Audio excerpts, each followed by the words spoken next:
د جهان نیوز درنو لیدونکو السلام علیکم، وخت مو بخیر، ستړي مشئ. پام وکړئ د نن ورځ تازه او مهم خبر ته.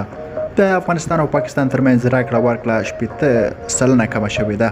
د افغانستان او پاکستان د سوداګرۍ ګډې خونې ویلي چې په روان لمریز کال کې د افغانستان او پاکستان راکړه ورکړه نږدې 80% کمه شوې ده.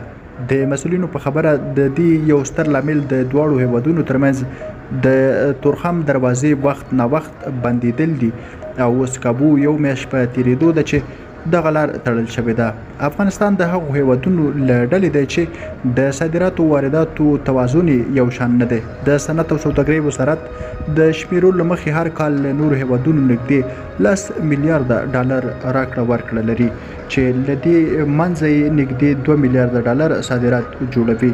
د صادراتو له ډلې شاوخوا 1 میلیارد ډالر صادرات پاکستان ته کیږي، خو هر وخت ګډو بندرونو تړل کېدل او د ګمرکي تعرفې لوړوالی له پاکستان سره د سوداګرۍ د کموالي لامل کیږي.